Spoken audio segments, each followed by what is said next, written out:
सिगांग्रो इसोरखौ हामबाय होनदों बेबायदि मोनसे समायना प्रग्रामनि थाखाय नैथियाव बे प्रग्रामखौ अर्गानाइज खालामनाय जाय कमिटि बिथांमोनखौ हामबाय होनदों जोंखौबो बेबायदि मोनसे ओंथि गोनां समायना प्रग्रामाव लिंहरनानै बिथांमोननि बे प्रग्रामनि बाहागो जाफैनानै इसोरनि गोबां आशीर्वादफोरखौ नाजावनो बे खाबुखौ जोंनो होनायनि थाखाय बयनिसिमबो सानजौफु समनि गोजोननाय जोंनि बासायगिरि प्रभु जिशु ख्रीष्टनि मुङै नोंथांमोन साफ्रोमनिसिमबो बावहरदों। दा जोंनि जे गाहाय आयदा बे प्रग्रामनि बेयो जाहैबाय माथाइनि Matthew chapter 5 verse 9 माथाइनि 5 बालाबनि 9 माथाइ मथि 5 आयदा 9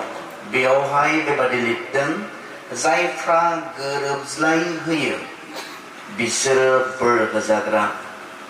बिसोरो इसोरनि बिसाफोर होननानै मुंख'जागोन। जायफ्रा गोरोबज्लाय होयो जायफ्रा गोरोबज्लायो नङा मोजाङै फरायनांगोन जायफ्रा गोरोबज्लायो नङा जायफ्रा गोरोबज्लाय होयो गोरोबज्लाय होनायनि खामानिखौ जायफ्रा मावो बिसोरखौ बोर होजाग्रा होननानै बुंदों आरो बेबायदि मानसिफोरखौ मा होननानै मुंख'गोननो इसोरनि बिसाफोर होननानै मुंख'गोन। इसोरनि बिसाफोरब्ला मा खामानि मावगोननो गोरोबज्लाय होनायनि खामानिखौ मावगोन। नोंथाङा इसोरनि बिसाब्ला जिशु ख्रीष्टखौ फोथायनायनि गेजेरजों जहरनि 1 बालाब 12 बुंनाय बादि जायफ्रा बिखौ फोथायबाय बिसोरनो मा क्षमता होगोन मा अधिकार होगोन इसोरनि बिसाफोर जानो थाखाय क्षमता होबाय अधिकार होबाय एक्टियार होबाय। अब्ला जों जुदि इसोरनि बिसाफोर जाबायब्ला जोंनि मोनसे खामानिया मा जागोन गोरोबज्लाय होनायनि खामानि आरो जोङो सेथि हराव जोङो नायदोंमोन जिसुआ इसोरनि बिसा जानायखाय बे गोरोबज्लाय होनायनि देरसिन गोरोबज्लाय होनायनि खामानिखौ जिसुआ मावदोंमोन। मानसिजों मानसिखौ गोरोबज्लाय होनायनि खामानिया एसे गोरलै जानो हागौ नाथाय मानसिखौ इसोरजों गोरोबज्लाय होनायनि जाय मानसिया पापी जाबाय पापनि थाखाय मानसिया इसोरनि सुथुर जाबाय इसोर आरो मानसिनि गेजेराव एनमिटि होननानै बुंदों सुथुरथिया फैबाय। दा बेबायदि मानसिजों आरो बेबायदि गोथार इसोरजों मानसिखौ गोरोबज्लाय होफिननायनि खामानिखौ इसोरनि बिसा हौवा जिशु ख्रीष्टआ बे खामानिखौ मावदोंमोन। इसोरनि बिसाखाय बियो बे खामानिखौ मावदोंमोन। जोङो बे बेलासे समावहाय सावरायनो थाखाय जों थांनि 2 Corinthians 5 अध्यायाव जों थांगोन 2 Corinthians chapter 5 verse 18, 19 and 20 बेखौ जोङो फरायगोन। 2 Corinthians 5 अध्याय 18 पद 19 पद आरो 20 पदखौ आं फरायनि आं बयनिबो लागै फरायनि। बेफोर गासैखौबो इसोरा मावबाय बियो ख्रीष्टनियाव जोंखौ गावजों गोरोबज्लाय होबाय। गोरोबज्लाय होनायखौनो बेयावहाय बेंज्लाय होबाय होननानै बुंदों। बे मोननैबो एखेयानो इंराजियावबा रिकनसिलिएशन होननानै बुंदों। बर'आ दानस्लायग्राफोरा गुबुन गुबुन जानायलाय सासे मानसिनि खामानि नङैलाय जानो हागौ जेखौ जाया 2 करिन्थखौ दानस्लायदों बिथाङा बे रिकनसिलिएशनखौनो बेंज्लाय होनाय बे सोदोबखौ बाहायबाय आरो जाया माथाइखौ मथिखौ दानस्लायदों बिथाङा गोरोबज्लाय होनाय बेखौ बाहायबाय। जेयानो जाया मानो बे मोनसे बाथ्रायानो बेफोर गासैखौबो इसोरा मावबाय बियो ख्रीष्टनियाव जोंखौ गावजों गोरोबज्लाय होबाय आरो बियो गुबुनफोरखौबो गावजों गोरोबज्लाय होनायनि बिबानखौ जोंनो होबाय। जिशु ख्रीष्टनि गेजेरजों इसोर आरो जोंनि गेजेराव गोरोबज्लायनाया फैबाय बे बाथ्राखौ बुंदों। जिसुआ गावनि खामानिनि गेजेरजों क्रुसाव बियो जि खामानिखौ मावबाय बे खामानिनि गेजेरजों जोङो इसोरजों गोरोबफिननो हाबाय। जों आसलते रमिया 5 अध्यायनि बायदिब्ला रमारि 5 बालाबनि बायदिब्ला जोङो बिनि सुथुर जाबायमोन जोङो उपाय गैयै अबस्थायाव दंमोन जों राहा गैयै अबस्थायाव दंमोन बे समावनो ख्रिस्ट'आ जों धोरोमियाफोरनि थाखाय थैनानै मा खालामखोनो इसोर आरो मानसिनि गेजेराव थानाय जि सुथ्रुता जि सुथुरथि जि एनमिटि बे एनमिटिखौ फोजोबनानै जोंखौ इसोरनि बिसिगिफोर खालामबाय होननानै दहाय फुंबिलि समनि सेसनाव जों सावरायदोंमोन कलसिया 3:4 बायदिब्ला जोंखौ इसोरनि बिसिगिफोर खालामबाय इसोरनि बिसाफोर खालामबाय नाथाय बिनि सिगाङावमोनब्ला जिसुखौ मिथिनायनि सिगाङाव जिसुखौ फोथायनायनि सिगाङाव बा जोंनि जि स्टेटास बे स्टेटासा जोङो सुथुरमोन इसोरनि सुथुर माने नायनो बाजानाय सुथुर माने गाज्रि मोनजानाय सुथुर माने दुखु मोनजानाय बेबायदि अबस्थायावसो दंमोन नाथाय जिसुआ क्रुसाव जि खामानिखौ मावबाय बिनि गेजेरजों जोंनि स्टेटासा सोलायबाय जों दिनै मा नंला इसोरनि सुथुर नंला जों दिनै जिसु ख्रिस्ट'नि खामानिनि गेजेरजों जों धोरोमिया सानजाबाय धोरोमिया इसोरजों जोङो धोरोमिया होननानै सानजाबाय जोङो अधोरोमियावनो जोनोम जायो बाइबेला बेखौसो बुंदों जोङो साफ्रोम मानसिया अधोरोमियावनो जोनोम जायो आरो इसोरनि नोजोराव सासे मानसिया जोनोमनिफ्राय नङा गोरबोनिफ्रायनो अधोरोमिया सासे मानसिया नाथाय जिसु ख्रिस्ट'नि जि खामानि बिनि गेजेरजोंसो जोंखौ इसोरा धोरोमिया होननानै जोंखौ सानो जोंखौ धोरोमिया होननानै बियो नुयो नायो बे नोजोरजों आरो बे जाबाय जों गाव हारसिंनि बोलोजों नङा जोंनि माबा मोनसे मावनायनि गेजेरजों नङा नाथाय जिसु ख्रिस्ट'आ जि खामानिखौ क्रुसाव मावबाय अकल बिनि गेजेरजों सासे अधोरोमिया मानसिया धोरोमिया इसोरनि सिगाङाव फैनो हायो बिनि बाहेरा आरो गुबुन मा गैया लामा गैया उपाय गैया धोरोमिया इसोरजों धोरोमिया होननानै अनजानोब्ला अकल मोनसेल' लामाया जाहैबाय जिसु ख्रिस्ट'नि क्रुसाव मावनाय खामानि जि क्रुसनि खामानिनि गेजेरजों मानसिनि पापफोरा निमाहा मोनो मानसिनि पापा सुस्रा जायो आरो बिनि गेजेरजों सासे अधोरोमिया मानसिखौ धोरोमिया साननाय जायो धोरोमिया होननानै इसोरा नाजावनाय गनायनाय गावनि बिसिगि होननानै गावनि बिसाफोर होननानै नाजावफिननाय बे खामानिया जायो दा बेयावहाय जों जुदि इसोरजों गोरोबफिनबायब्ला जिसु ख्रिस्ट'नि गोरोबहोफिननायनि गेजेरजों इसोरजों जों बेंजायफिनबायब्ला गोरोबज्लायफिनबायब्ला जोंनो मा बिबान होदोंनो बेयाव बुंदों आरो बियो गुबुनफोरखौबो गावजों बेंज्लाय होनायनि गोरोबज्लाय होनायनि बिबानखौ जोंनो होबाय दा जोङो अकल गोरोबज्लायनानै थाबाय बेयाव जोब्बाय नङा नाथाय जोंनो मोनसे बिबान होदों बेयाव मोनसे दायित्व होदों जुदि नोंथाङा इसोरजों गोरोबज्लायफिनबायब्ला नोंथाङा दिनै इसोरनि बिसा जाबायब्ला आं जुदि इसोरनि बिसा जाबायब्ला आंनो होनाय मोनसे खामानिया जाहैबाय गुबुनफोरखौबो जायफ्रा दिनैसिमबो बै इसोरजों गोरोबफिनाखै बिथांमोनखौ गोरोबहोफिननायनि खामानिखौ मावनो नोंथांनो आंनो होनाय जाबायनो अब्लाना जोंनि खामानिया मा जोंनि खामानिया जाबाय जों गोरोबफिनबाय आरो जायफ्रा दिनैसिमबो बै इसोरजों गोरोबफिनाखै जायफ्रा दिनै बै इसोरनि सुथुर जानानै दङ जायफ्रा दिनै बै इसोरनिफ्राय गोजानाव दङ बिथांमोनखौ लाबोनानै इसोरजों गोरोबहोफिननायनि बिबानखौ दायित्वखौ जोंनो होबाय होननानै बुंदों जोंनि खोथानाय गाहाम रादाबा बेनो इसोरा मानसिफोरनि पापखौ हमालाबानो ख्रिस्ट'नियाव गावजों बेंज्लाय होबाय बियो बिसोरखौ बिसोरनि पापखौ हमबावलिया आरो बे बेंज्लायनायनि गाहाम रादाबखौ खोथानायनि बिबानखौ बियो जोंनो गथायबाय मानसिया पापी जों बयबो बे बाथ्राखौ गनायनो गोब्राब नङा नोंथाङा पापी बे बाथ्राखौ गनायनो नोंनो गोब्राब नङा आंनो गोब्राब नङा जुदियो जों बुंजानो मोजां मोना हे नों पापी होननानै बुङोब्ला जोंहा एसे बोरैबा जायो गोसोआ नों पापी होननानै बुङोब्ला ओइ पापी होननानै सोरबा नोंखौ गाबज्रियोब्ला नों मोजां मोना नाथाय नों पापी बेखौ हले नों गाव मिथिगौ खारन बेयो जोंनि साननाय हनायाव बे बेरखांबायनो थायो जों जे पापी जोंनाव जे पाप दङ बेयो जोंनि मावनाय दांनायाव बेरखांबायनो थायो नुजाबायनो थायो बेयो जोंनि मानसिनि खामानियाव मानसिनि मावनाय दांनायाव बेफोरो जेब्लायबो बेरखांबायनो थायो आरो बे पापनि थाखायनो जों गोबां समाव सानो मा होननानै जोङो पाप मावनायखाय पापी जायो बेखौ गोबाङा सानो नोंथाङा पाप मावनायखाय पापी जायो बेखौसो दा सानो बे बाइबेलनि बायदि नङा बाइबेला जोंनो बेखौ फोरोङाखै जिनाहारि खालामनायखाय पापी जायो सिखाव खालामनायखाय पापी जायो मानसि सिथारनायखाय पापी जायो बे नङा नोंनाव पाप दङ बिनिखायसो पाप मावो बेसो बाइबेलनि बायदि नोङो सिखाव खालामो मानोना नोंनाव पाप दङ नोङो मानसिखौ सिथारनो हायो मानोना नोंनाव पाप दङ नोङो जिनाहारि खालामनो हायो मानोना नोंनाव पाप दङ बै पापआ जोंखौ बे गाज्रि खामानिखौ मावनो थाखाय जोंनि थैयाव जोंनि बे मोदोमाव बे पापआ थानायखाय जोंखौ पाप खामानि मावनो थाखाय बियो बुङो जोंखौ थोनो आरो बिनिखायसो जों मावो बिनिखाय मानसिया जोनोमनिफ्रायनो पापी आरो बे पापनि थाखाय इसोरनि बिसारा मा बिसोरनि आत्माया जि आत्माया माब्लाबाबो थैनो रोङा बे आत्माया नोरगाव अरायनि थाखाय साजा मोननांगौ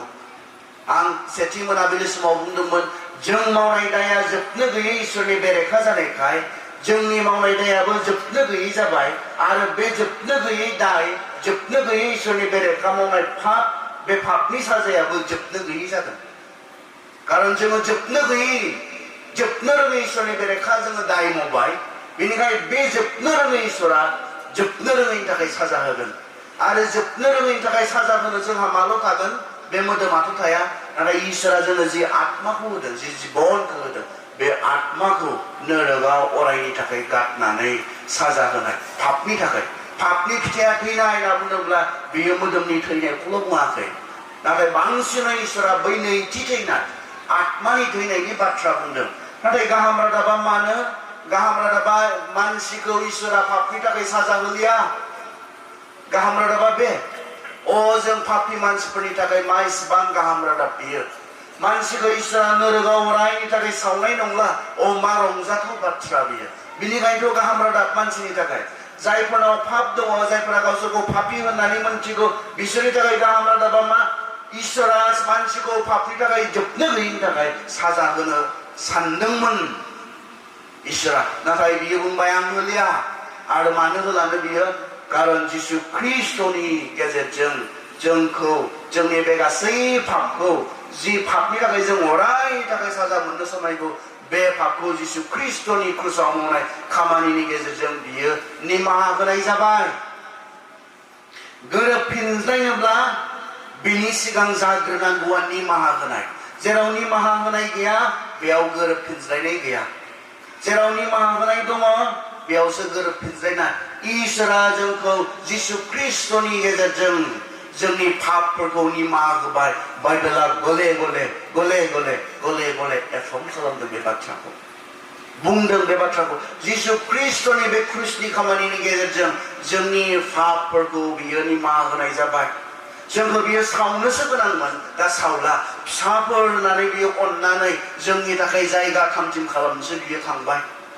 लांनोसो फैनो गोनां जोंखौ नोरगावसो गारनो गोनांमोन नाथाय जिसु ख्रीष्टनि खामानिनि गेजेरजों बियो जोंखौ मा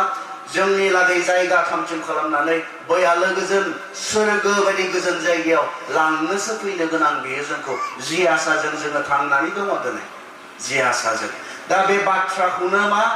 बे बाथ्राखौ गोबां मानसिफ्रा मोनथिया दिनै जों गोरोबज्लायबाय जों बेंज्लायफिनबाय जों इसोरनि फिसाफोर जाफिनबाय जोंसो मोनथिगौ बे बाथ्राखौ जोंसो मोनथिगौ पापनि थाखाय दिनै जों साजा मोननांगौ गैलिया पापनि थाखाय जोङो पापनिफ्राय जोङो बासाय जानायखौ मोनबाय पापनिफ्राय जोङो गनायखौ मोनबाय बे बाथ्राखौ जोंसो मोनथिगौ नाथाय बुहुमा दिनै बे बाथ्राखौ मोनथिया गुबुनफोरा बे बाथ्राखौ मोनथिया बिनिखाय नोंथाङा जुदि इसोरजों गोरोबलायफिनबायब्ला इसोरजों गोरोबहोफिननायनि जि बिबान जायफ्रा दिनैसिमबो गोरोबाखै जायफ्रा दिनैबो इसोरनि सुथुर जानानै दङ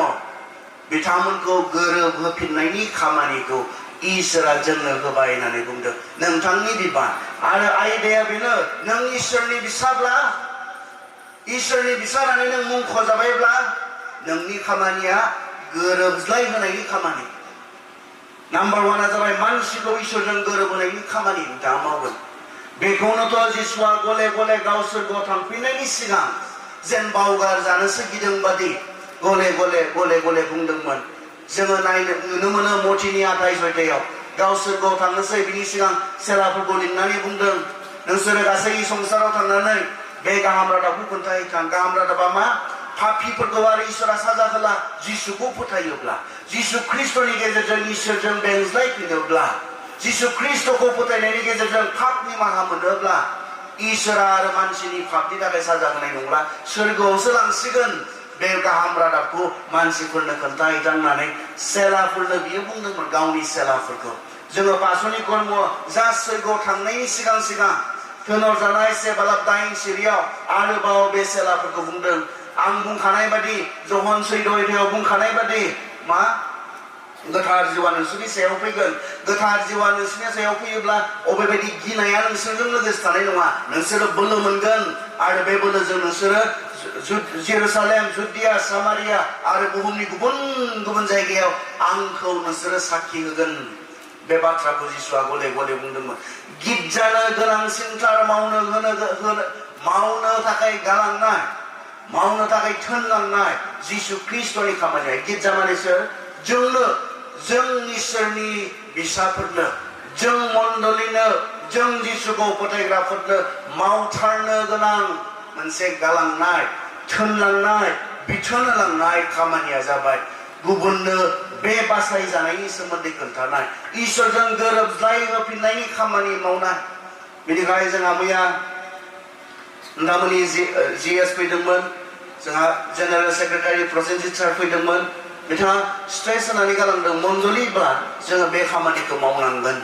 नोंथांमोनाबो बांसिनै मावनो सानदों होननानै बे मण्डलिखौ बिथाङा बुंनानै गालांदों मैयानि समावहाय खारन मण्डलिया मावथारनो गोनां खामानिया बे मण्डलि माने मा नोंखौनो बुङा मण्डलि आंखौनो बुङो चार्च माने बे बिल्डिंखौ बुङा बे गिर्जानोखौ बुङा चार्चआ जाबाय नोंखौनो बुङो चार्च होननानै आंखौनो बुङो चार्च होननानै जों जिसुनि सेला जाबायब्ला सेला बानायनाय खामानिया जों साफ्रोमनिबो जों इसोरजों गोरोबलायफिननायनि राहा लामाखौ मोनथिबायब्ला गुबुन जायफ्रा दिनैसिमबो बे लामाखौ मोनथियाखै बिथांमोननो इसोरजों माबोरै गोरोबलायफिननो हायो पापनिफ्राय माबोरै बासायजानो हायो इसोरा होगोन साजानिफ्राय माबोरै खारग'नो हायो बिनि राहा लामाखौ गुबुननो खोन्थानायनि बिबानखौ दिनै नोंथांनो होनाय जाबाय आंनो होनाय जाबाय आं जिसुनि सेलाब्ला आं मावथारनो गोनां आं इसोरनि बिसाब्ला बे गोरोबज्लाय होनायनि खामानिखौ आं मावथारनो गोनां आंनि मोनसे दायित्व बियो अब्ला जोङो बुंदोंमोन जों जेब्ला प्रथम करन्थिया 9 आयदायाव जोङो नायो 9 आयदानि जोङो 16 पदआव नायो पौला बे बाथ्राखौ बुंदोंमोन गाहाम रादाब खोथाबायनायनि थाखाय आंहा दुनानै लानांगौ गैया मानोना बे आंनिनो बिबानखा आङो गाहाम रादाबखौ खोथायाब्ला आंनि थाखाय हाबा पौला बुंनायमोन गाहाम रादाबखौ खोथानाया जिसुनि सोमोन्दै पापनिफ्राय खारग'नायनि सोमोन्दै बासायजानायनि सोमोन्दै मानसिफोरनो खोन्थानाया आंनि बिबानखा आंनि दायित्वखा सोर होदोंमोन बेनो बे बिबानखौ अबेबा सबाया होदोंमोन ने बेनो बे बिबानखौ अबेबा गिर्जाया होदोंमोन ने बेनो बे बिबानखौ नङा जिसु ख्रीष्टआ जे दिनखालि पलखौ लोगो मोनदों बै खालिनो बे बिबानखौ बिथाङा सोंदोंमोन प्रभु नों आंखौ मा मावनायखौ हास्थायो नाम्बार 1 बिथाङा प्रश्न खालामनायमोन प्रभु नों सोर आरो जिसुआ बुंबाय नों जायखौ धारणा खालामबाय थादों नों जायखौ सै होबाय थादों बे जिसुआ आंनो बेनि उनाव पौला मोनसे सोंबावदों नों आंखौ मा मावनायखौ हास्थायो नों मा मावनांगौ बेखौ आङो नोंनो नोगोराव खोन्थागोन नोङो बिनिफ्राय नोगोराव थां आरो जिसुआ बेखौ गावनि सेला बानायनानै बुंदोंमोन नों आंनि सेला जाबायब्ला सेला बानाय जों सानो गोबां समाव दिनै जोंनि जे गाहाम रादाब फोसावनायनि जे बिबान बेखौ जोङो सासे सानै मानसिफोरनो जोङो दाहार होनानै दोननाय बादि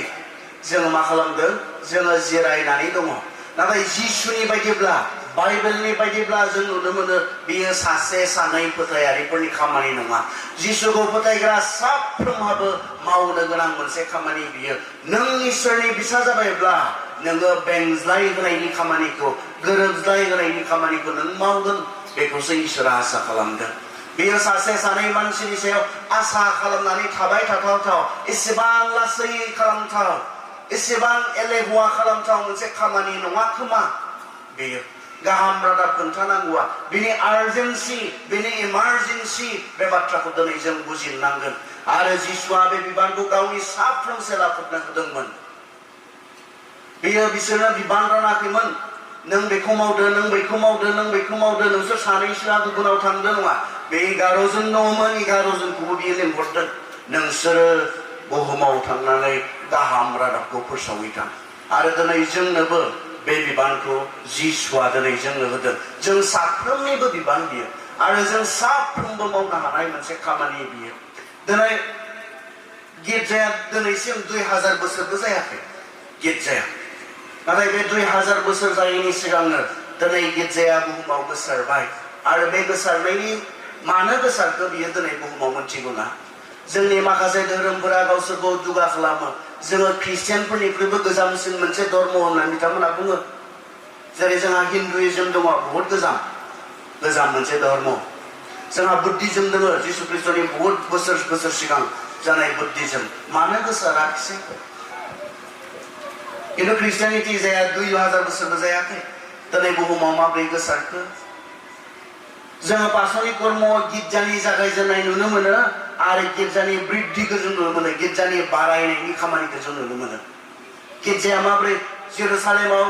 11 जन सेलाफोर आरो माखासे जिसुखौ फोथायग्राफोरा ज' जाबाय आरो बिसोर ज' जानानै गिर्जा बिसोरनि गेजेरजों स्थापन जाबाय किन्तु जेरुसालेमावल' जानानै थायाखिसै मानो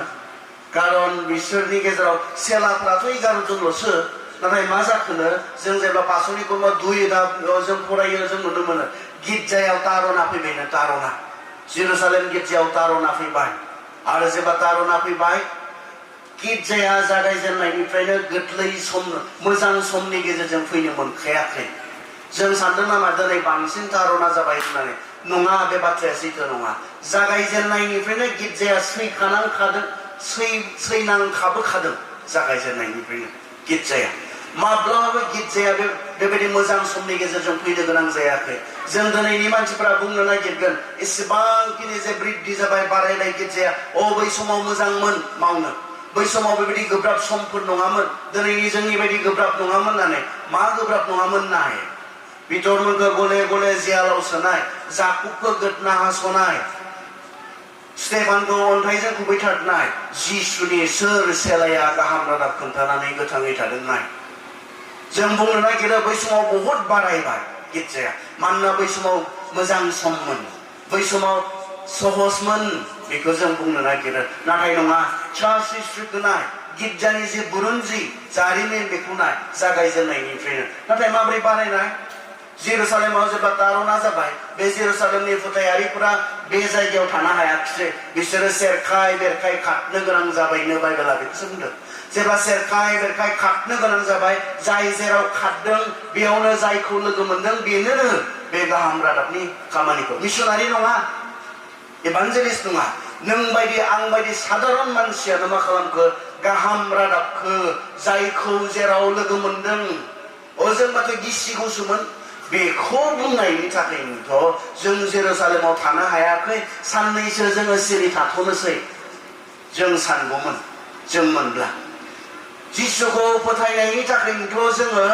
जेरुसालेमाव थानो हायाखै न' गारनानै खारनांगौ जादों बेनिखायनो जोङो सिरि थाथ'नोसै बेखौसो जों सानगौमोन नाथाय बे फोथायारिफोरा पासनि कर्मनि आदि जागायजेननाय जे ख्रिस्टखौ फोथायग्राफोर बिथांमोना सिरि थायाखै जेराव हाबसोनानै दङ खारखोमानानै दङ बेयावनो बिथांमोना गाहाम रादाबखौ फोथादों आरो बेबायदियै बिथांमोना गासै जेरुसालेमाव जुदियाव गुबुन जायगायाव बिथांमोना गोबां फोथायग्रा गोबां मानसिखौ इसोरजों बेंजाय होनायनि खामानिखौ बिथांमोना मावदों इसोरजों गोरोबहोफिननायनि खामानिखौ बिथांमोना मावदोंमोन आरो बे एखे खामानिखौ दिनै जुदि जों मावोब्ला दिनै गोबां गिर्जाफोर जागोन गोबां मानसिफ्रा इसोरजों बेंज्लायफिननो हागोन बिथांमोना मोनथिया बिथांमोना अनेक प्रकार अनेक उपायसो बिथांमोना लादों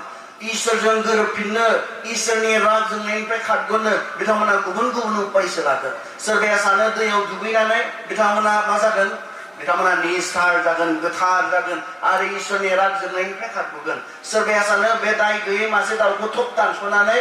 इसोरजों राग जोंजानायनिफ्राय खारग'गोन सोरबाया सानो बे बोरमा मासेखौ थब दानस'नानै इसोरनि राग जोंनायनिफ्राय खारग'गोन बिथांमोना नंथारै लामाफोरनि गेजेरजों इसोरनि राग जोंनायनिफ्राय बिथांमोना खारग'नो नागिरदों जि राहा लामाखौ जोंनो इब्रिनि बायदिब्ला बुंदों इसोरा माब्लाबाबो जिब जुनारनि थैनि गेजेरजों मानसिनि पापफोरखौ निमाहा होनो हानाय नङा आरो बेबायदि गोथार थैनि प्रयोजन मानसिनि पापा गोथार बुलिनि प्रयोजन मानसिनि पापा निमाहा होजानांगौबा जिखौ इसोरा गावनो प्रभिजन खालामबाय गावनो बियो जोंनो बेबस्था खालामनो गोनां जाबाय खारन मानसियाथ' उपाय गैयैयाव दंमोन बेनिखायनो इसोरनि जि बेबस्था मानसिखौ बासायनायनि बेबस्था बेल' सैथो बेल' नंगौ बेल' सैथो आरो बिनि गेजेरजोंल' मानसिया पापनिफ्राय निमाहा होजागोन इसोरनि बेबस्था जिसु ख्रिस्ट बेनि गेजेरजोंल' दिनै मोनथिया सोरबा नोंनि न'नि जानाय मोनथिया बे बाथ्राखौ सोरबा नोंनि लोगो जायजों नोङो बोसोर बोसोर स्कुलाव लोगोसे फोरोंजाबदों नोंनि मास्टार लोगो नोंनि बायदाव लोगो फोरोंगिरि लोगो मोनथिया बे बाथ्राखौ नाथाय नोंथाङा मोनथिगौ बिथाङा जुदि इसोरजों बे गोथाङै थानाय समाव बेंज्लायफिनाब्ला इसोरजों थिग जानानै थाङाब्ला बिथाङा इसोरनिफ्राय पापनि निमाहा मोननानै थाङाब्ला बिथाङा नोंनि बे लोगोआ बहा थांगोन नों मोनथिगौ मा खोन्थानो गोनां नङा नामा नोंनि थाखाय आंनि थाखाय खोन्थानो गोनां नङा नामा बे बाथ्राया जोंहा बुंनांगौ गैया नामा बे बाथ्राखौ बाइबेला जोंनो बिबान होदों नों बेंज्लायफिननानै दलर थानायनि बाथ्रा बुङाखै नों बेंज्लायफिनबायब्ला इसोरनि बिसा जाबायब्ला गुबुनखौ बेंज्लाय होनाया नोंनि खामानि आंनि खामानि बेखौसो दिनै जोंखौ बुंदों आरो बिनिखायसो जोंखौ मा मुंख'गोननो इसोरनि बिसाफोर होननानै जोंखौ मुंख'गोन होननानै बाइबेला इसोरनि बाथ्राया जोंनो दिनै बुंदों खोन्थायोने जों बेपारि लोगोफोरा जोंनि बेपारि लोगोफोरनो खोन्थायोने बे बाथ्राखौ ना गोनां नङा जों स्टुडेन्टफोरा गावनि स्टुडेन्ट लोगोफोरनो खोन्थायोने ना नों साना बिथाङा जे जिसुखौ मिथियैनि थाखाय अरायनि थाखाय नोरोगाव बाब्राबहैनांगोन ना बे बाथ्राखौ नों गाव फोथाया आंहा सन्देह दङ ना जोंनो फोथाया जिसुखौ फोथायैनि थाखाय आंनि बे लोगोआ आंनि बे मादैया आंनि बे आदैया आंनि बे आनैया सोरबा आंनि आमाया जिसुखौ मिथिलाङालासिनो थैलाङोब्ला बिथाङा अरायनि थाखाय नोरोगाव बाब्राबहैनांगोन बे बाथ्राखौ आं गावनो फोथाया नामा बेनिखायसो आं खोन्थानो गोसो खालामाखै बेसेबां गोनां बाथ्राखौ बिनिख्रुइ गोनांसिन बाथ्रा बुहुमाव मा थानो हागौ आं मोनसे बाथ्रा गोसोखांदों आं मोनसे लिरनाय फरायदोंमोन अबसे इंराजियाव बे लिरगिरिया ओरैनानै लिरदों बे लिरगिरिया बै मानसि जानानै लिरदों आरो लिरनायनि जि मुं टाइटेला बेबायदि नोरोगनिफ्राय लोगोनिसिम गांसे लाइजाम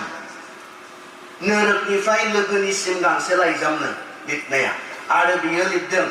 ओरैनानै लिरदों बे लोगो आं दहाय हरखाबै बाइक एक्सिडेन्टजों संसारखौ नागारना फैनो गोनां जाबाय नोंखौबो बाय होननानै आङो बुंस्लाबबोनो मोनाखिसै आंनि न'निफोर रावखौबो आं नुस्लाबबोआखिसै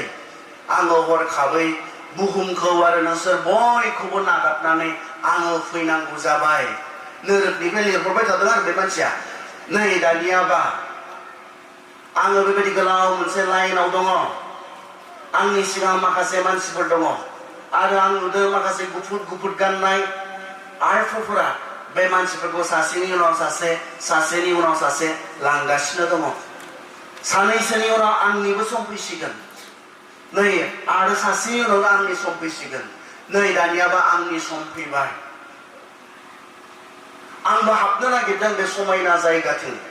बे समायना जायगायाव आंबो हाबनो नागिरदों नाथाय बेयाव गसंथेनानै थानाय बे गुफुर गाननायफोरा बुंदों नङा नों हाबनो मोना आं सोंदों आं मानो हाबनो मोना आरो बे गुफुर गाननायफोरा बुंदों मा होननानै बुंदोंनो बेयाव बिसोरल' हाबनो मोनगोन जायफ्रा बुहुमाव थानाय समाव जिसुखौ फोथायबाय बिसोरल' हाबनो मोनगोन नोङो जिसुखौ फोथायाखिसै नोङो जिसुखौ मोनथियाखिसै बिनिखाय नोङो बेयाव हाबनो मोना नै दानाबा गोसोम गोलाव गं गोनांफोरा आंखौ हमख्रबदों आंखौ बहाबा लांनो नागिरदों माबा खोमसि दरसेथिं आंखौ लांगासिनो दङ माबा खामनाय मोनामदों लोगो माबा गुदुं मोनदों गोबां मानसिनि गाबख्रावनाय खोनादों लोगो होननानै बुंदों नै दानाबा बे जायगायावनो आंखौ गारहरबाय जेराव गोबां मानसिफ्रा गाबख्रावगासिनो दङ असान्ति बेयाव अरानो अर ओरैबो अर ओरैबो अर ओरैबो अर जेरैबो बेयाव खारग'नायनि राहा लामा गैया आं बेबायदि जायगायाव फैनानै इसेबां दुखु मोनफैदों इसेबां दुखु मोनफैदों इसेबां खस्थ' मोनफैदों इसेबां खस्थ' मोनफैदों नाथाय आं नोंखौ बांसिन दुखु मोनदों होनना बुंदों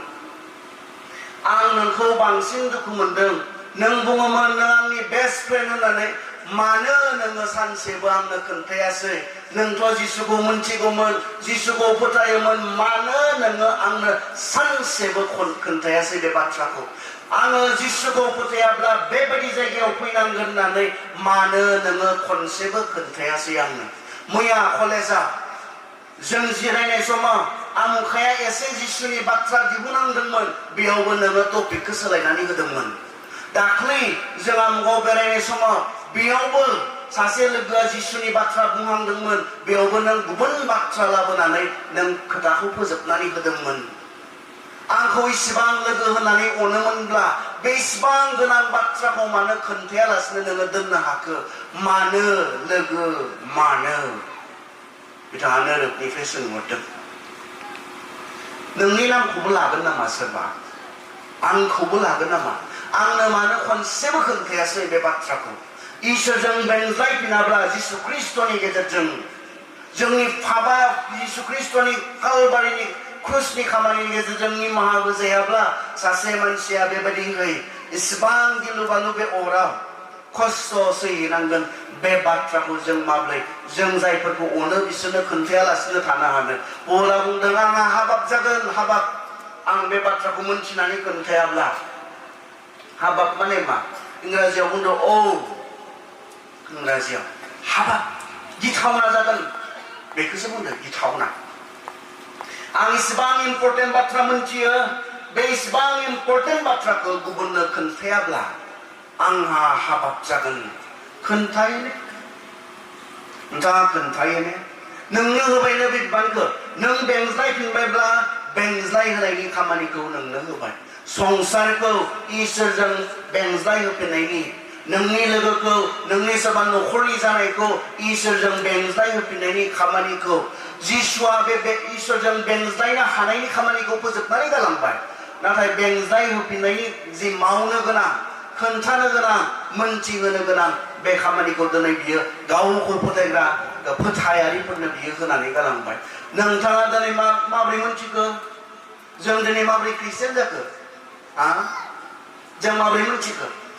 अ जिसुनि गेजेरजोंसो बासायजागोन जिसुनि गेजेरजोंसो जों सोरगोआव थांगोन जों माबोरै मोनथिखो नोंथांमोननि गेजेराव सोर फैदोंमोन आं मोनथिगौ अस्ट्रेलियानि बे साहाफोरा अस्ट्रेलियानफोरा गावसोरनि आरामखौ नागारनानै फैयामोनब्ला अ आंनियाव गोनां मोनसे बाथ्रा दङ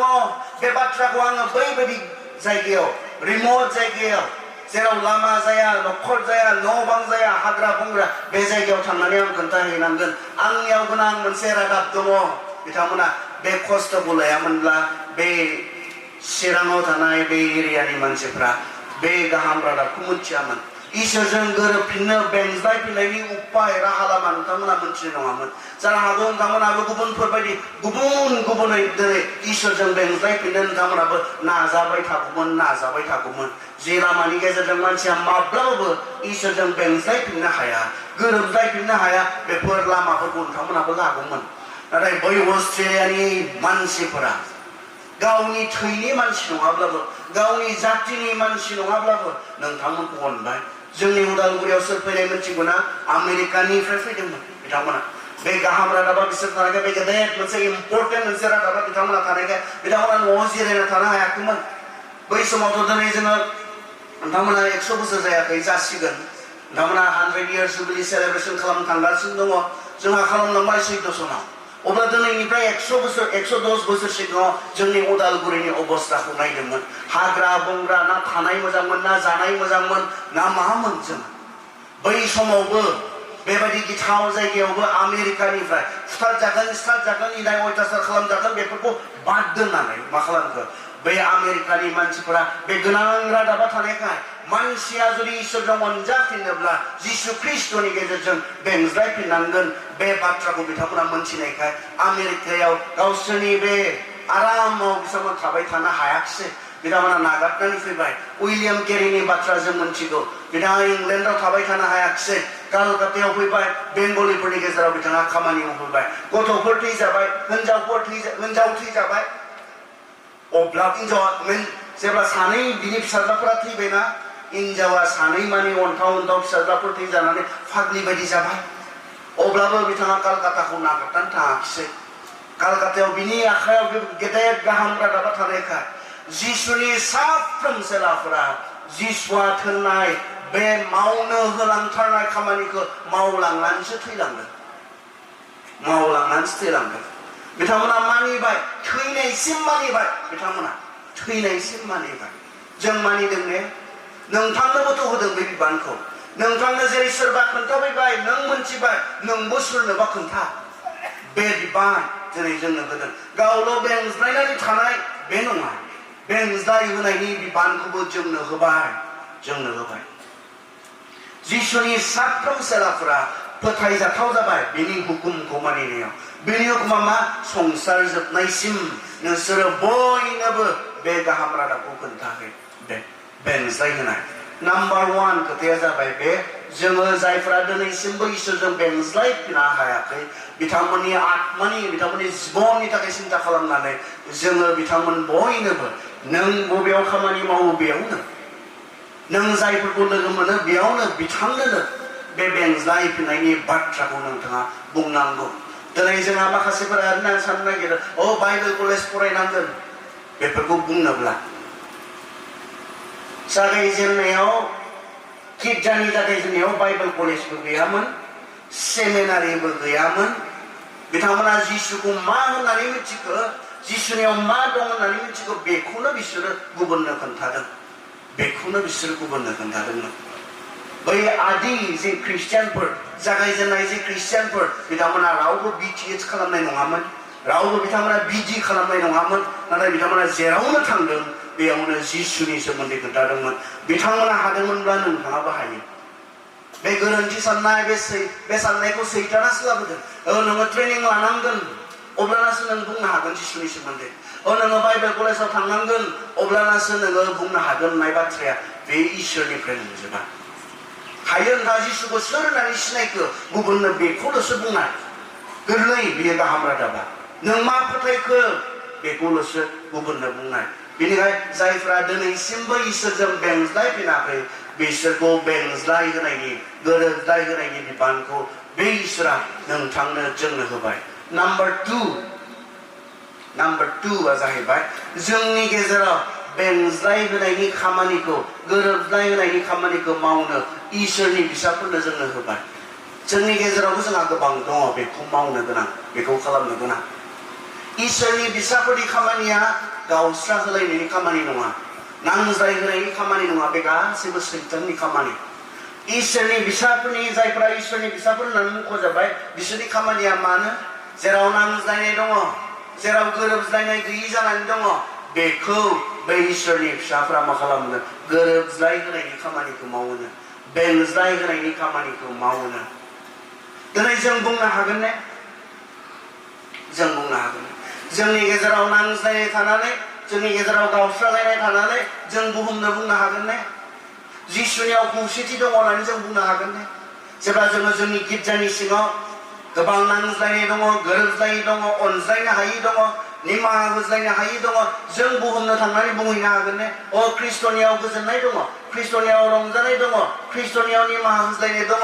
बिनियाव खौसेथि दङ होननानै जों बुहुमनो बुंनो हागोन ने नङा बुहुमनो बुंनो थांनायनि सिगां बियो जोंनि गिर्जाफोराव बियो जोंहा जाग्रोनांगोन ना बुहुमनो बुंनो हाया आं दहाय फुंबिलि समाव एसे बुंदोंमोन बेनि बाथ्रा आं रिपिट खालामफिननो हास्थायदों मोनसे मण्डलिया गावस्रालायनायनि खाथियाव फैबायमोन सभानि दैदेनगिरिफोर थांदों पास्टरेटनि दैदेनगिरिफोर थांदों नोंसिनियावबा एरिया होननानै बुङो एरियानि दैदेनगिरिफोर थांदों नाथाय थाङै ओरैबायदि सेभियार जाबाय ओरैबायदि मोनसे गोब्राब समाव सफैबाय आरो माब्लाबा बिथांमोना गोरोबफिनज्लायनो हानाय नंला बायदि मोनसे अबस्थायाव फैबाय आंखौ कल खालामदों मण्डलिनिफ्राय सारा खनसे फैगोन नामा ओमफ्राय आं बुंदों नङा जोंहा सभानि जाय दैदेनगिरिफोर बिबानाव थानायफोर क्षमतायाव थानायफोर अथ'रिटिफोर बिथांमोना थांदोंब्ला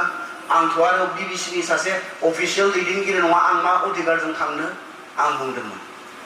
नाथाय सासे नङा सानै नङा आंखौ गले गले बुंबाय थादोंमोन आरो बेनिखायनो आङो दे बे इसोरनिनो माथो जानो हागौ बेनिखायनो थांगोन दे नाथाय आं सोरखौ लोगो हमगोन आं पास्टरखौ लोगो हमगोन बिसोर बयनिबो जानानै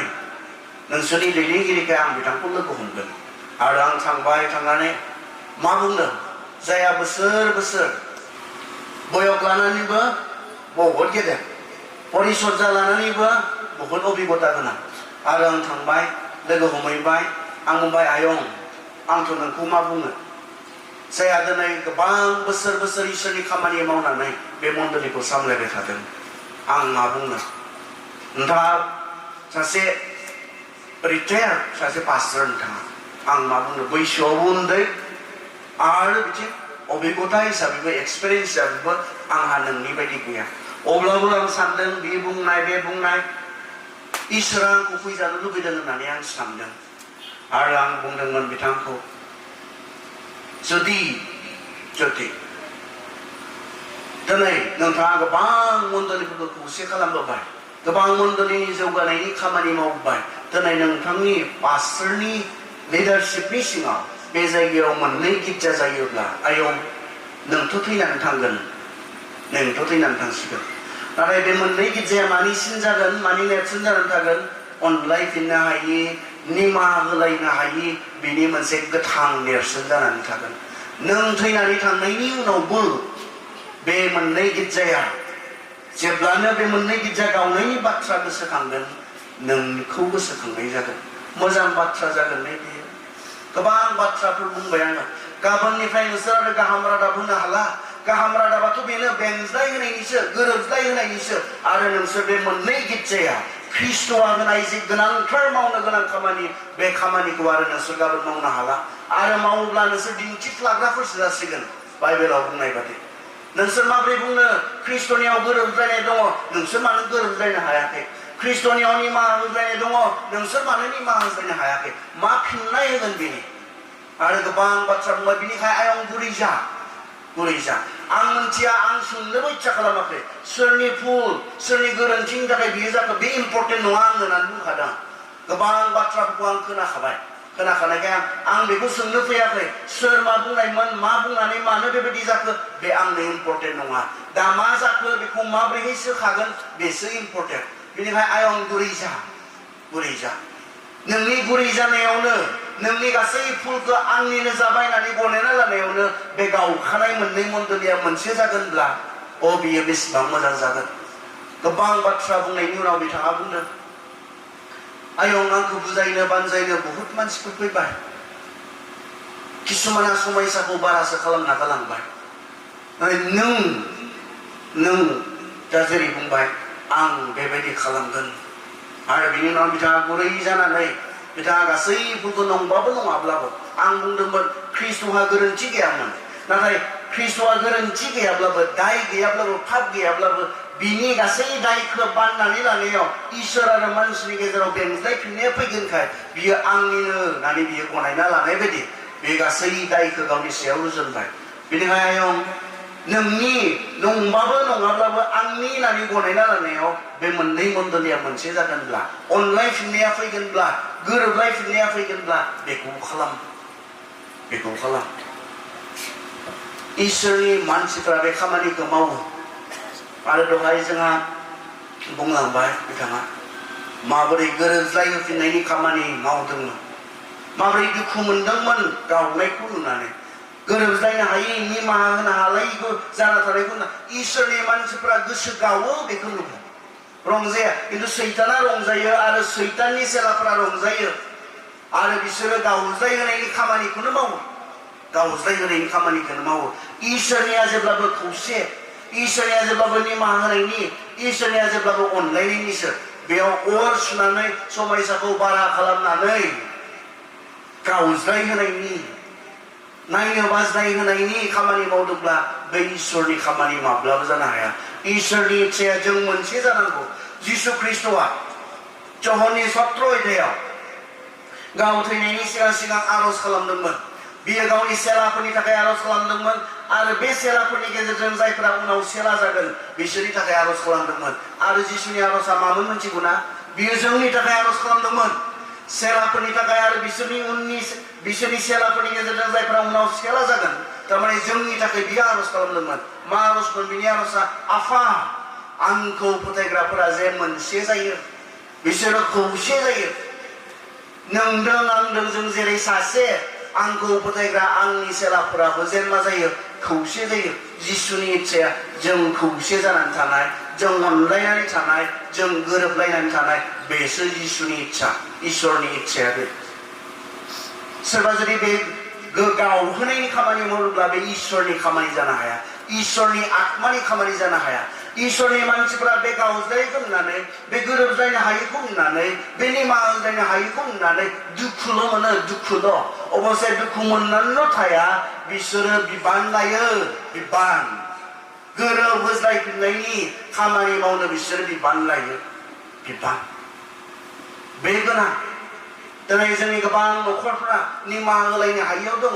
गावजों गाव रायज्लायनो हायैयाव दङ माथो होलायैयाव दङ थांलाय फैलायाव दङ जों इसोरनि फिसाफोरब्ला जों बिबान लागोन बेयाव रंजानाय दङ बिथाङा दै सारा जोंहा फोरमायबाय मा रंजानाय दङ मानसिफोरखौ नोंथांमोनखौ गोरोबहोज्लायहोनानै बिथाङा मा रंजानाय मोनदों बे बाथ्राखौ बिथाङा फोरमायबाय रंजानाय दङ बेयावहाय आरो आंबो बै मण्डलियाव थांनानै बै मण्डलिनि मानसिफोरखौ जेब्ला गोरोबज्लायनाय खोनाबाय आं रंजानाय मोनबाय आं गोजोननाय मोनबाय बिथांमोना मोननै जानायमोनब्ला दुखु थागौमोन बिथांमोना मोननै जानायमोनब्ला बिथांमोना ख्रिस्ट'नि गिर्जाफोर बायदि बिथांमोना थांनानै थानो हानाय नङामोन बिसोरो नांज्लायबाय बिसोरो निमाहा होज्लायनो हायाखिसै बिसोर गावजों गाव मोजां मोनज्लायफिननो हायाखिसै बेनिसो एग्जाम्पोल जाना थानो हागौमोन आरो बिनि गेजेरजों इसोरनि खामानि बिथांमोना मावनो हानाय नङामोन बिथांमोनखौ सोंगौमोन गोरोबज्लायनाया बहाथो ख्रिस्ट'नियाव अब्ला बे मानो ख्रिस्टियानफोरनियाव गैया जों मा बुङो जों बुहुमनो मा खोन्थायो बिनि जोङो मा जानांगोन जोङो उदाहरन जानांगोन जोङो दैखुन्थि जानांगोन दिनै बायदि बायदि कारननि थाखाय जोंनि मण्डलिफोराव थेर बेथेर जादों साबधान जानो गोनां बाथ्राया जोंहा माखासे राजखान्थियारि बाथ्रायावबो जों बयहाबो मान दङ अबसे जोंहा मोन्थाय दङ इन्डियाननि सिटिजेन हिसाबै नों बबे पार्टिखौ मोजां मोननो बबे पार्टिखौ सापर्ट खालामनो नोंहा मोन्थाय दङ बिथाङा सोरखौबा सापर्ट खालामो बिनि थाखाय नोंहा नायनो बानो मोन्थाय दङ बे अधिकारखौ हले इन्डियान कनस्टिटिउसनाबो जोंनो होआखै आं सापर्ट खालामनाय पार्टिखौ बे सापर्ट खालामा बिनिखाय आं बेखौ नायनो बानांगौ बे अधिकारखौ हले इन्डियान कनस्टिटिउसना होआखै नैबेखौल'सो नों जायखौ मोजां मोननो हायो किन्तु ख्रिस्टियान गिर्जाफोराव जोंहा दिनै गुबुंले बार बारदों थांनाय सिगांनि मोननै इलेक्सनाव जों नुनो मोनबाय गिर्जानि गेजेराव माबायदि समस्याफोरा जादों मोनसे पार्टिखौ मोनसेया दोलोसेया सापर्ट खालामो बे एखे गिर्जानि गुबुन दोलोसेया गुबुन मोनसे पार्टिखौ बिथांमोना अधिकार दङ किन्तु नैबे अधिकार गैया नङा नों मोजां मोननाय पार्टिखौ बे मोजां मोनैखाय बेखौ माबा मोनसे इनाय खालामनो बे अधिकारा हले जोंहा गैया जों इसोरनि फिसाफोर हिसाबै बे अधिकारा जोंहा दङ किन्तु जों इसोरनि फिसाफोरखौ पलिटिक्सआनो होन गुबुन बिसयानो होन जोंनि गेजेराव डिसइउनिटि जुदि लाबोदोंब्ला गावस्राज्लायनाय लाबोदोंब्ला बे इसोरनि खामानि नङा जेनि गेजेरजोंब्लाबो जोङो खौसे जानांगोन जों फाराग जों एखे जानाय नङा जोंनि मोजां मोननाय जोंनि अननाय जोंनि गाज्रि मोननाय बयनियाबो एखे जानाय नङा नाथाय बिनि गेजेरजों ख्रिस्ट'नियाव जोङो खौसे जानानै जोङो थांनानै थानांगोन ओरैबो खोनाबाय आङो ओरैबो सोरबा बे पार्टिखौ मोजां मोनग्रा मानसिनि हाबा जाबायब्ला बै पार्टिखौ मोजां मोनग्रा रावबो थांला बिनि हाबा जानो बे ख्रिस्टियान मण्डलिनि सावगारि जानो हागोन ने बबेयावबाथ' मोननै मण्डलि जाबायनो बे पार्टिनि मोनसे मण्डलि बै पार्टिनि मोनसे मण्डलि दा नेक्स्ट इलेक्सनाव मा जागोन मिन्थिया बिसोर मण्डलि मोनसेयैनो बे एखे पार्टिखौनो सापर्ट खालामबाय थानो हागोन दा बिनि गेजेराव आरो बिसोरो पार्टी सोलायबावनानै आरो गिर्जाया मोननै जाबावगोन बेथ' इसोरनि खामानि माब्लाबो जानो हाया बेफोरो इसोरनि खामानि नङा माब्लाबो दिनैसिमबो मालाय बिसोरथ' गोरों मानसिखाय दिनै बिथांमोना देरहालांबाय आखाइ हमलायनानै खामानि मावबाय जोंहा गामिनि गिर्जाफोरावसो दिनैसिमबो माथो होलायो दिनैसिमबो थांलायो फैलायो ख्रिस्टियानने जोङो बाइबेला मा बुंदों एफिसियाना 4:26 नोंसोरो रागजोंब्ला रागजों गाव गावखौ पापाव दाख्लै आरो रागा सानसेमानि दाथाथों खैदिन थानाङानो सोरखौबा मुगैनानै थानाय राग जोंनानै थानाय खैदिन थानाङानो इंराजियावबा मोजां बुंदों सान हाबनायनि सिगांनो रिकनसिलिएशन जाफाफिननायनि बाथ्रासो बुंदों गोरोबफिननायनि बाथ्रासो बुंदों सान हाबनायनि सिगांनो बेयो बेसेबां इम्पर्टेन्ट नाय मैया जों फुंबिलि समाव नायदोंमोन नोङो दान होनो लाबोदों ने इसोरनो दोनथ'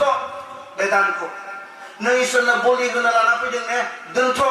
जुदि नोंहा नोंनि फंबायजों नोंनि बिदाजों बोराबज्लायनानै थानाय दङब्ला नांज्लायनानै थानाय दङब्ला बेखौ थिग खालामनानै फैग्रो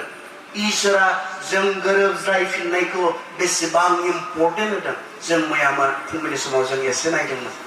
दोनथ' होनना बुंदों जोंहा आरो बोराबज्लायना थानानैबो इसोरखौ खुलुमबाय थानो हायो सिबिबाय थानो हायो मा रोखोमनि ख्रिस्टियान जोङो दिनै नाथाय बाइबेला बुंदों साना दाहाबथों सानसे दाथाथों सोरजोंबा नांज्लायदोंब्ला सोरजोंबा बोराबदोंब्ला बोसोर माबोरै जों थानो हागौ दानफा मानि जों माबोरै थानो हागौ बोसोर जों माबोरै थानो हागौ बे इसोरनि इच्छा नङा इसोरनि इच्छाया बे राग जोंदोंब्ला सानसेबो थानाङा बियो लोगो लोगो गोरोबफिन कारन नोङो सोरखौबा राग जोंनानै निमाहा होज्लायालासिनो हराव उन्दुनानै दुब्ला थैनानै थाङोबालाय नोङो सोरजोंबा निमाहा जालायालासिनो हराव उन्दुनायाव सानाव बोराबलायबाय हराव उन्दुनायाव दुब्ला थैनानै थांबाय थैयो जोंहा सासे मास्टार दंमोन गामियाव गाबोन माइ गायनो गोनां ओमफ्राय दिनै खोथियाफोरखौ राननानै फैबाय आलि खोनानै फैबाय बिनि उनाव हराव उन्दुबाय दुब्ला थैबाय गरमखाय दैज्लांखाय एसे बार लाबावनो होननानै हिनजावा उन्दुयोबा थैनानै थाबायानो मानसियानो आंनि आबौ आयंनि फिसाजो हराव उन्दुदोंमोन फुङाव सोराङाखिसै सोराङै सिगांनो थैबाय थैनानै थांब्ला मा जादों निमाहा होज्लायालासिनो ख्रिस्टियानफोरा गोरोबज्लायफिना फालानो थैलाङोब्ला मा जागोन मैया जों फरायदोंमोन अबसे माबायावहाय माथ्रायावहाय अब्लाबो खनसे फरायफिनो मथि 6:14 जोंखौ बुंदों नोंसोरनि जेंना गुबुनफ्रा दाय मावनायखौ नोंसोरनि निमाहा होब्ला सोरगोआव थानाय बिफायाबो नोंसोरनि दाय मावनायखौ निमाहा होगोन नाथाय नोंसोरनि जेंना गुबुनफोर दाय मावनायखौ नोंसोरो निमाहा होआब्ला सोरगोआव थानाय बिफायाबो नोंसोरनि दाय मावनायखौ निमाहा होनाय नङा माबोरै थानो हायो जोङो माबोरै थानो हायो थानो हानांगौ ने जोङो आरो बे खामानिखौ गोरोबज्लाय होनायनि खामानिखौ मावनो जोंहा इसोरनि फिसाफोरा जोंहा मण्डलिनि महिलानि जों इसोरनि खामानि मावग्राफोरा जोङो नाजानांगौ सोरखौबा बिदि बोराबलाय होनानै दोनबाय थानाङा मोननै न'खरखौ नांज्लाय होनानै बे अबस्थायाव थाबाय थानो नाङा कारन बियो गोनां बे बिबानखौ जोंनो होबायना गोरोबज्लाय होफिननायनि बिबानखौ जोंनो होबायना बांसिन नांज्लाय होनायनि बिबान नङा बांसिन राग जोंलायनायनि बिबान नङा बांसिन सैयै जालाय होनायनि बिबान जोंनो होआखैनो मा बिबानसो खायफाथ' बेयावसो बाहागो लायो बांसिन नांज्लाय होनायावसो बाहागो लायो ख्रिस्टियान बांसिन मुगैलाय होनायावसो बाहागो लायो खायसे नाथाय इसोरनि फिसाफोराब्ला बेबायदियाव बाहागो लानाय नङा बिसोरखौ माबोरै गोरोबज्लाय होनो हागोन बेनिसो खामानि मावगोन इसोरनि फिसाफोरब्ला नभेम्बर दानाव आङो बेंगालराव दङमोन नभेम्बर दानावहाय बेंगालराव दङमोन हराव आंखौ मोनसे न'खराव ओंखाम जानो लिंदों आरो आं ओंखाम जानो थांब्ला नुहैबाय हौवा हिन्जाव दङ आरो बे हौवा हिन्जावजों ओंखाम जाहोनो थाखाय हेफाजाब होनो आरो गुबुन सासे हौवा हिन्जाव दङ आं सानदों हाबा जाखानाय हौवा हिन्जावदां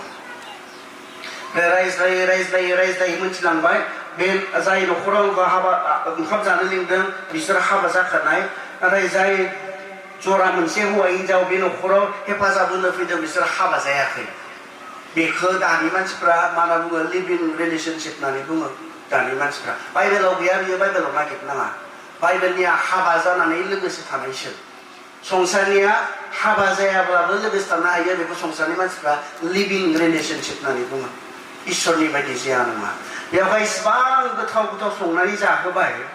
उनाव आं फैनायनि सिगां गसंबाय आं बुंबाय आरज खालामनानै थांनोसै नोंथांमोननि थाखाय आरज खालामनायनि सिगां आंथ' इसिबां मोजाङै जाबाय आंखौ इसिबां अनबाय गोथाव गोथाव आंखौ जाहोबाय बिनिखाय आङो नैबे खोथाखौ बुङाब्ला थानो हानाय नङा नोंसोर सानैबो इसोरखौ फोथायग्रा गावसोरखौ ख्रिस्टियान होननानै बुंनानै लादों बिनिखाय ख्रिस्ट'आ माब्लाबो रावबो सेंग्राखौ रावबो सिख्लाखौ हाबा जायै सिगां लोगोसे हाबा जानायफोरबायदि थानाय बेखौ माब्लाबो फोरोङाखै बुङाखै बाइबेला बुंदों इसोरा बिसोरखौ बिसार खालामगोन होननानैसो बुंदों बाइबेला बिनिखाय मानोथो हाबा जायाखै होननानै सोंबाय मानोथो हाबा जायाखै जुदि लोगोसेनो थानो हाबायब्ला हाबाबोथ' जानो हासिगोन आरो बिनि उनाव हौवाया गावनि खुगाखौ सिनानै बुंबाय सार हाबाखौथ' जों सानैबो जानो गोसो नाथाय जोंनि बे हाबा जानो ओंखारनायखौ आंनि बिमाया दासिमबो गनायाखै बे बाथ्राखौ बिथाङा बुंबाय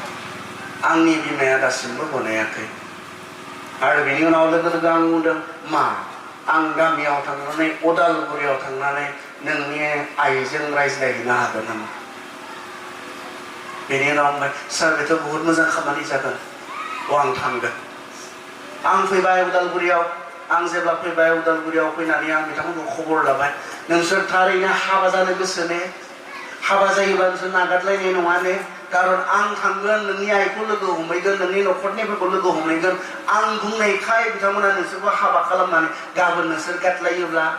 आंनि फारसेबो फैगोन आमुखा बुंफैलायनायखायसो जों हाबा होनाय हनै माथो जाखोनाय बाथ्रा फैगोन ओंखायनो आं सम होबाय आरो सम होनानै सप्तानैनि उनाव आं बिथांमोन सानैजोंबो रायज्लायफिननानै सार जों हाबा जानो थाखाय थि खालामबाय आं थांबाय लोगो हमहैबाय बिनि बिमाखौ बोसोर बोसोर जाबायमोन बिमाजों फिसाजों रायज्लायैया आरो बिसोरनि गेजेराव गोबां फुल बुजा बुजिमोन फिसाफोरा बिमाखौ फुल बुजिदों बिमाया फिसाफोरखौ फुल बुजिदों बेबायदि रोखोमनिमोन जेब्ला आं थांबाय फिसानि जानानै बिमानि जानानै गेजेराव जेब्ला आं खोथा बुंबाय बिथांमोना गोरोबलायनो आरो सानसे सम नाङाखै बिथांमोना गोरोबलायनो बिथांमोना सानसे सम नाङाखै बिनि उनाव बिथांमोना आलादा आलादा थाबाय बिमाया मानिबा अपारेसन दङनो बे अपारेसनाव फिसाज्लाया फैनानै सहाय खालामदों नङाबा रायज्लायामोन माथो होलामोन फन गैलामोन थांलाय फैलाय गैलामोन बोसोर बोसोर जाबायमोन जोंहा मावनांगौ दङ जों गोरोबज्लायालासे नांज्लायनानै जों बोसोर बोसोर थानो हाया बाइबेला बुंदों गोरोबलायदोंब्ला साना दाहाबथों गोरोबज्लायफिन इसिबां इम्पर्टेन्ट होननायलाय जों मावनांगोन मानोना जोंनो बुंदों जों गोरोबज्लायबाय बे थोजासे नङा जों गोरोबज्लायनायनि उनाव गोरोबज्लायहोनायनि बिबानखौ नोंथांनो आंनो जोंनो होनाय जाबाय जों मावनांगोन गोरोबज्लायहोनायनि खामानिखौ जोंनि मण्डलीनि गेजेराव मावनांगोन जायफोरा दिनै इसोरजों गोरोबफिनाखै गोरोबज्लायाखै बिथांमोनखौ गोरोबज्लायनि गाहाम रादाब होनायनि खामानिखौ जों मावनांगोन बेयो नोंथांनो होखानाय बिबान आंनो होखानाय बिबान पल बादि जों बुंनो रोंनांगोन बे आंनिनो बिबानखा आं मावखानांगौखा